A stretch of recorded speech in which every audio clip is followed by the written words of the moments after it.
The sharp wind of the Utah desert howling over the arid lands of Skinwalker Ranch, carrying a strange smell, a mixture of wet earth and something ferrous, almost like blood.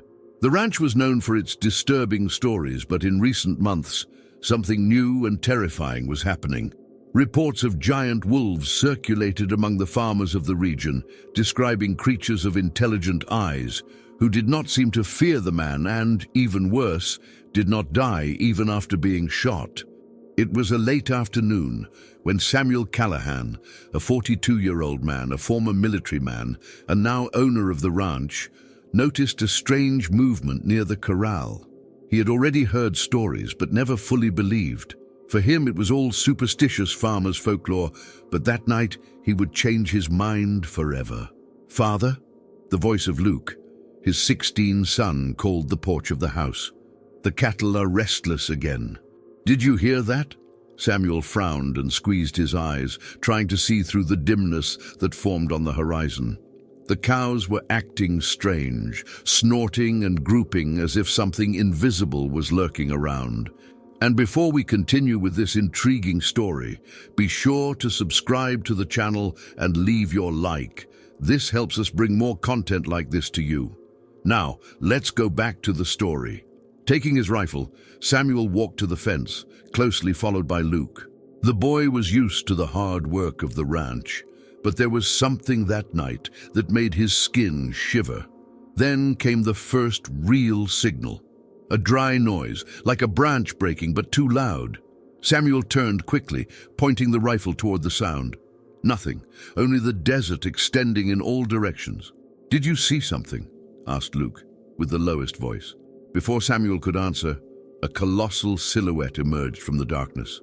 It was a wolf, but not an ordinary wolf. He was huge, larger than any dog or wolf they had ever seen.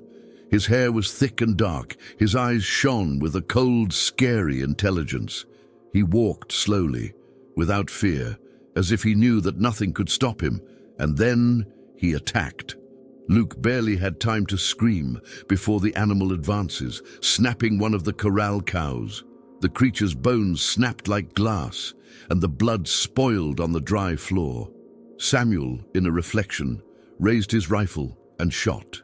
The sound of the shooting echoed through the ranch. The wolf stopped for a moment, his eyes turned straight to Samuel, and then he walked again as if nothing had happened. "Samuel did not believe what I saw. He had hit the animal, but there was no visible injury." "Dad," Luke murmured, taking a step back. The wolf growled, a deep sound that seemed to resonate in Samuel's chest, and then slowly retreated, disappearing into the darkness, leaving only the torn body from the cow back. The fear that Samuel felt at that moment was not natural. He had hunted wolves before, had been in war zones, but that was not an ordinary wolf. That was something else. That night, Samuel locked all the doors and windows of the ranch. But he knew there were no locks capable of keeping them safe, and then around 3 in the morning he heard the howl. A long, disturbing sound that seemed to come from all directions at the same time. And this time, it wasn't just one. Samuel felt a shiver travel his spine. The howl continued, echoing through the ranch in an impossible way to track. He did not come from a single point, but on all sides at the same time, as if those creatures were surrounding the house. Luke descended the hasty stairs, still in pajamas, with his eyes wide. "Did you hear that?" he asked, trying to hide the fear in his voice. Samuel nodded, taking the shotgun that was hung by the door. He had already faced dangerous things before, but something inside him said that this time, whatever was out there could not be fought with ordinary weapons. The ranch was immersed in a dense silence, interrupted only by the wind of the wind against the wood of the house. Then came the sound. Tock, tock, tock. Samuel froze. Someone, or something, was knocking on the front door. He signaled Luke to be quiet and walked slowly to the entrance, holding his firm rifle. The sweat dripped down his face, despite the cold of dawn. He took a deep breath, prepared for anything, and opened the sudden door, pointing the gun out. Nothing. The balcony was empty, no sign of footprints on the ground dust. No movement, only the dark night and an oppressive silence. But then, the dogs began to hoover. Samuel turned his body and saw, a few meters from the corral, shadows moving between the twisted trees. Bright eyes, not just 2, but 4, 6, 8 pairs of eyes. They looked out of the pitch. He felt his chest squeeze. There was not only one wolf, there were several. "Luke!" he shouted, retreating and closing the door tightly. The boy was already holding a flashlight and a hunting knife. He was not naive. I knew something was very wrong. "How many are it?" he asked, swallowing hard. Samuel checked out the window. The shadows were closer now. Too much for us to deal with. The howling resumed, louder and more aggressive. It was then that the blow came. Bam! Something collided against the wall of the house with an absurd force, making Ranger wood. Luke stumbled back. "They are trying to enter!" Samuel took a deep breath. He needed to think fast. They could not simply run to the truck. The creatures were spread across the ground. They needed time. That's when he had an idea. "The basement," he said, pulling Luke by his arm. The boy hesitated. "What? Now?" Another blow shook the structure of the house. The wood seemed about to give in. Samuel unlocked the basement door and pushed Luke inside. He took a flashlight, extra ammunition, and closed the door behind him, crashing it with an iron bar. The darkness of the basement involved them. The only thing that was heard now was their rapid breathing and the heavy steps sounding above them. They were being hunted. Samuel leaned his ear on the wall and arrested his breath. He managed to distinguish at least 3 of these things walking upstairs. But there was something even worse. They spoke. They were not complete words. It was not a human language, but a strange murmur, almost a guttural whisper reverberating the floor. And then, as if they knew Samuel was listening, they stopped. The silence that came later was worse than any sound they had ever heard that night. Samuel closed his eyes for a moment. He didn't know what those creatures were, but I knew one thing. If they stayed there all night, maybe they didn't see the dawn. The silence was so absolute that Samuel could hear his own heart beating inside his chest. He squeezed the rifle hard, the knots of the whitish fingers. Luke shaved beside him, holding the flashlight with his hands sweaty. The boy was trying to control his breath, but Samuel knew it was useless. They could hear them. Above them, the steps continued, slow, compassed, calculated. Samuel tried to think. He had already faced the unimaginable in war. He knew that in despair, the mind could preach pieces, but that was not a game of your mind. Suddenly, something scratched the floor upstairs.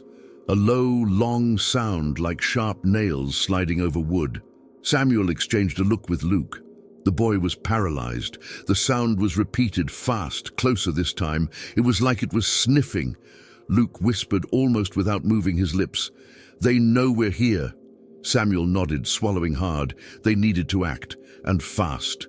Samuel started analyzing the options. The basement had an outer exit, a double wooden door locked with chains, which gave to the back of the ranch. If they could get there without a noise, they could escape to the truck. The problem? The currents ran out loudly when moved. He leaned close to Luke's ear. "I'll unlock the doors. When I open, you run to the truck and turn on the engine. I find you there." The boy widened his eyes. "What if they see me?" Samuel looked up. If they were there, they would die. He held his son's shoulders and said firmly, "You can." Luke took a deep breath, trying to convince himself. Then he nodded. Samuel began to move slowly, the controlled steps to avoid any sound. The basement was old, and any sudden movement would make the ground Ranger. Every second it seemed an eternity. He reached the double door. The chains were cold to the touch. He took the key and turned it into the lock with extreme caution. The first click sounded too loud for your taste. He stopped. He heard silence. Samuel continued.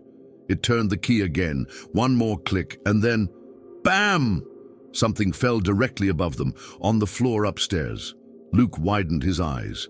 Samuel froze. Before he could react, something began to down the steps to the basement, not running, not jumping, walking. slowly, tock, tock, tock.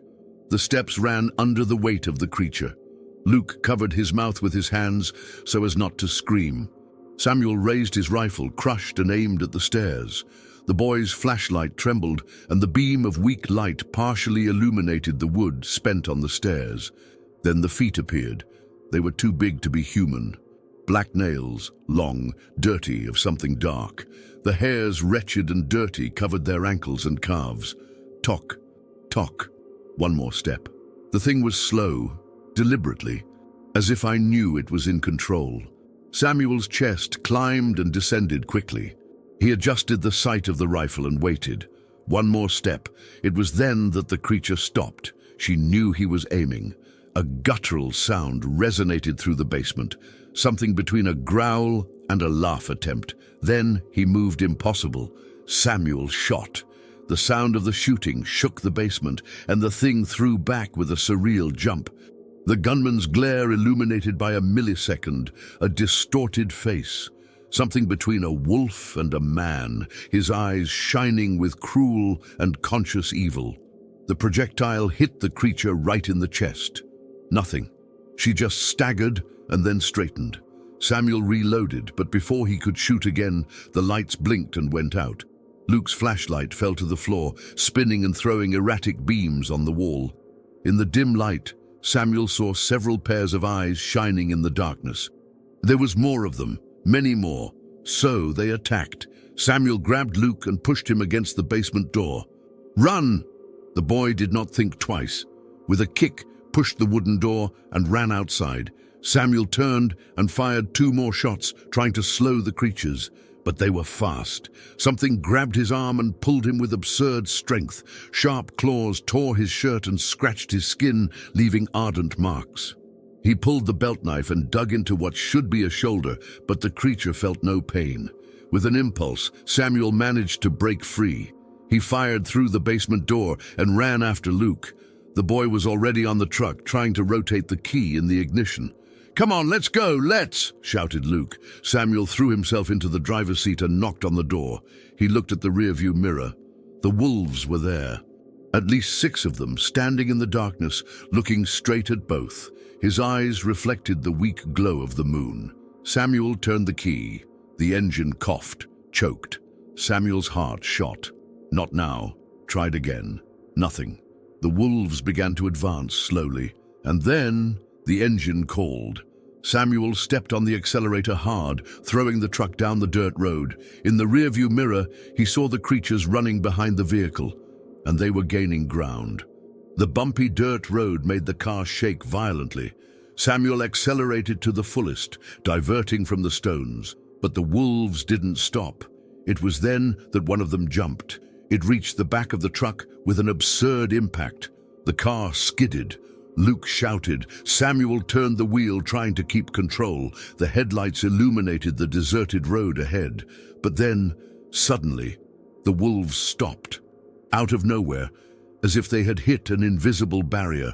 Samuel did not understand, only kept driving, and then, in the rearview mirror, he saw the last thing he wanted to see that night. One of the wolves was standing in the rear paws and watched with human eyes. Samuel drove without looking back. His instinct said that if he looked again, he would see something that should not be seen. The truck advanced along the bumpy road of the desert, shaking violently with each depression on the ground. Luke was pale. He was still looking at the rear window, trying to understand what had just happened. "They just stopped," murmured. Samuel squeezed the steering wheel. "I saw." "Why?" Samuel had no answer. And honestly, I didn't want to know. The engine roars at the silent dawn. The only thing that was heard was the sharp wind of the desert. But something inside him said that it wasn't over yet. "Where are we going?" asked Luke, still trying to recover his breath. Samuel knew exactly where. The Navajo Indigenous Reserve. If someone could explain what was going on, they were them. After half an hour driving non-stop, they reached the small village of the Navajo tribe, a set of modest houses in the middle of the desert. The place seemed to sleep deeply. Just a few lit lights revealed that someone was still awake. Samuel parked the truck in front of an old wooden house, descended and knocked on the door tightly. Luke looked around, suspicious. He felt they were being observed.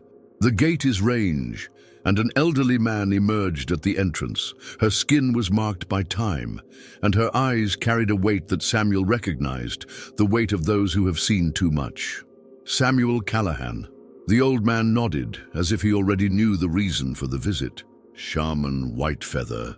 Samuel started, but was interrupted by the harsh eye of the elder. You saw them. Luke felt a shiver. Do you know what those things are? The shaman took a deep breath. Then he gestured to get in.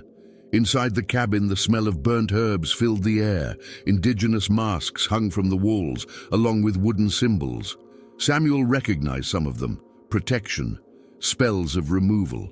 Whitefeather sat down and stared at both.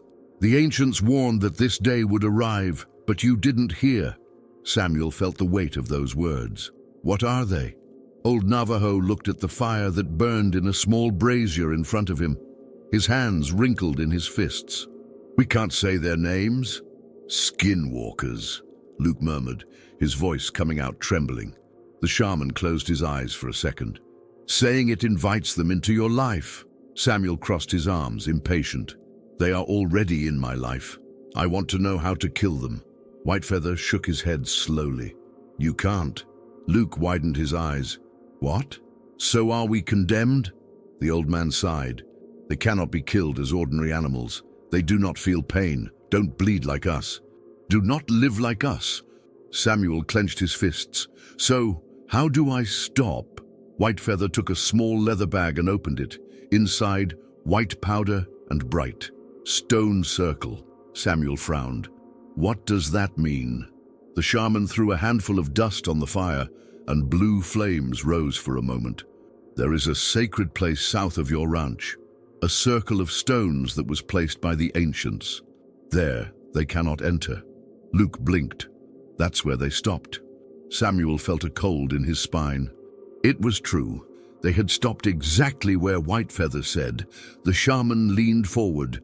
You need to take your family there before it's late. The sky was already beginning to lighten when Samuel and Luke returned to the ranch. They didn't enter the house, it was not safe. Samuel took some weapons, ammunition and supplies, throwing everything on the truck. Dad, will they let us go? Luke asked, looking nervously to the fields. Samuel crashed his jaw. If you try to stop it, let's fight. Luke took a deep breath. He knew his father never fled a fight, but at that moment he wanted him to run away.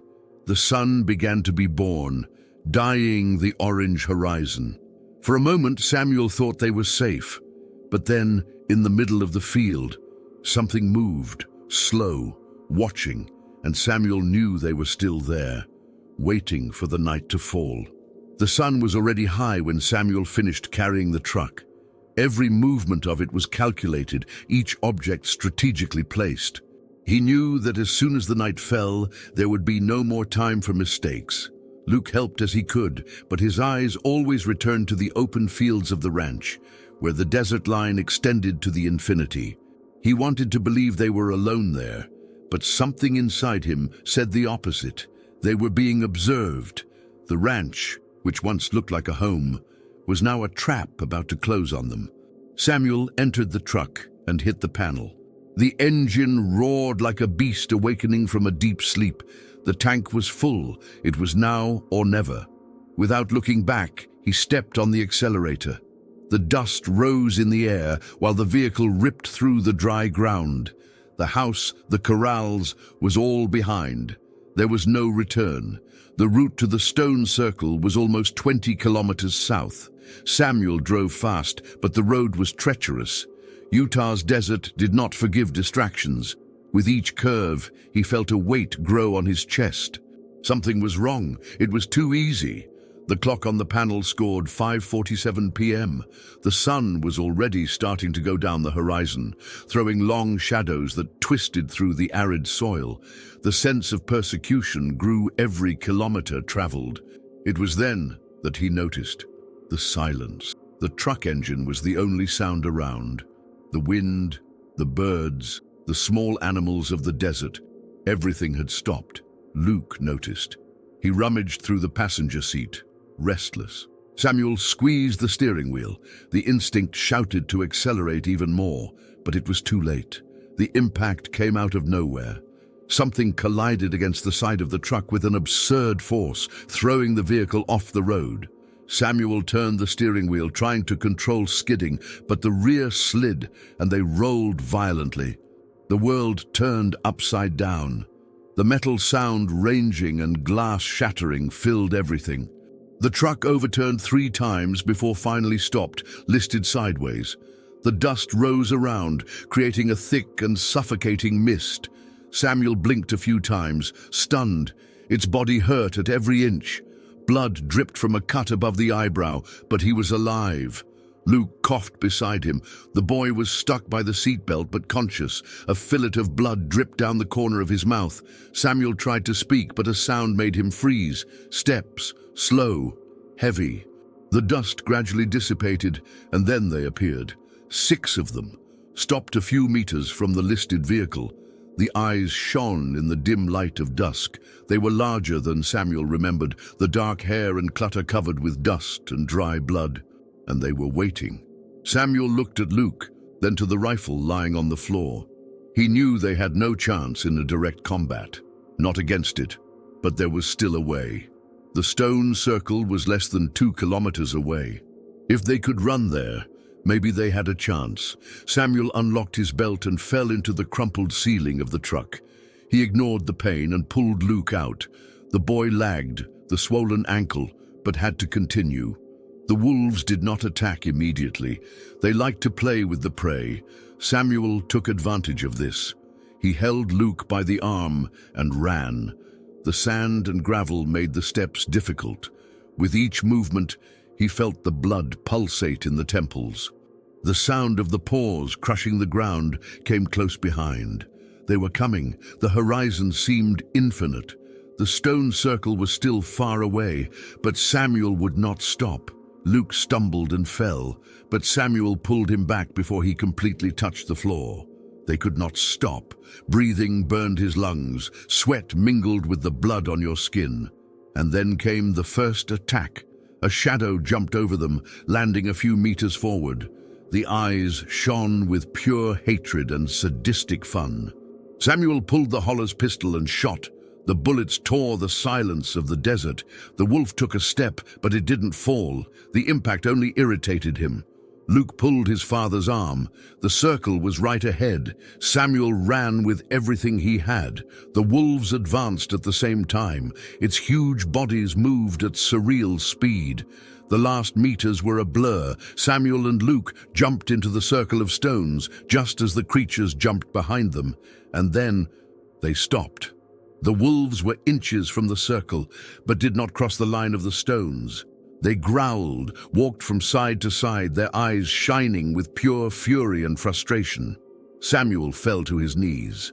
The chest climbed and descended violently. Luke threw himself on the floor beside him, his hands shaking. They did it, but the fight was not over yet. One of the wolves rose over the rear paws. Her body writhed, her bones crackling in an unnatural way. Its form began to change. The hair retreated in parts of the body. The face deafened. And then, he said, the voice was severe, guttural, mixed with unrealistic echoes. "This won't last forever, Callahan." Samuel's blood froze. Wolves were not just mutant animals. They knew who he was, and they wouldn't stop. The circle protected them for now, but Samuel knew they would come back. And next time, they wouldn't even stop killing them all. Samuel felt his chest climb and descend irregularly, his breath still heavy by the race. Luke, beside him, hugged his knees, shaking, his eyes fixed on the creatures standing outside the stone circle. The wolves were still there, waiting. The sun disappeared on the horizon, and the darkness was beginning to take over the desert. The shadows lengthened, and Samuel realized that the eyes of the creatures shone even more intensely in the dim light. They knew they had time. Patience was not a weakness for them. Samuel tried to think. They couldn't stay there forever. The stone circle protected them, but it offered no shelter, food, no water. And if the wolves couldn't get in, That meant they couldn't leave either. They were surrounded. The temperature dropped quickly with the arrival of the night. The suffocating heat of the day gave way to the sharp cold of the desert. Luke trembled, hugging his own arms to warm up. Samuel removed the jacket and handed it to his son, who accepted without saying anything. The silence was oppressive. No sound of crickets, no wind from the wind, only the wolves with bright eyes watching in the darkness. Samuel analyzed the surroundings. The circle was formed by old stones, covered by inscriptions he did not understand. He knew that the natives believed in spiritual powers, but had no idea how it really worked. The creatures didn't dare cross the line, but they didn't leave either. They were waiting for Samuel and Luke to break first. The boy looked at his father. And now, Samuel kept his eyes fixed in the shadows around. We wait. The minutes looked like hours. Time passed too slowly. At one point, Luke began to nap. Samuel, exhausted, felt his body give in, but the fear kept him awake.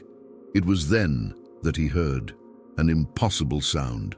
Sam, your heart stopped for a second. It was the voice of his wife. Your whole body was tense. He turned slowly to the desert, his eyes wide. She was there, Rebecca, wearing the same outfit the last time she turns her brown hair in the wind, her soft, sad eyes.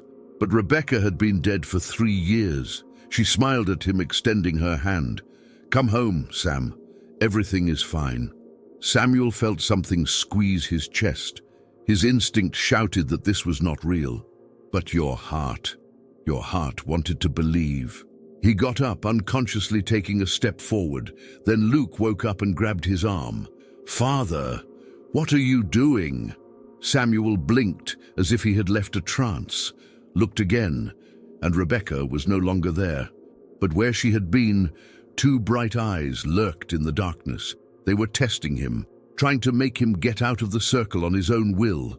Samuel trembled. This was more than a physical attack. It was a psychological game. Time has passed. None of them slept. Hunger was beginning to bother, but the fear was greater. So around 3 in the morning, something changed. The wolves began to move differently. They not only expected, now they circulated around the circle of stones. The howls came back. Not as before. Now they were whispers, mixed in the wind. Samuel realized that the circle was weakening. The ancestral magic of the Navajos protected them, but would it be enough until dawn? He remembered the words of the shaman Whitefeather. They cannot be killed as ordinary animals. But what if they could be expelled? Samuel took a handful of earth and rubbed between his fingers.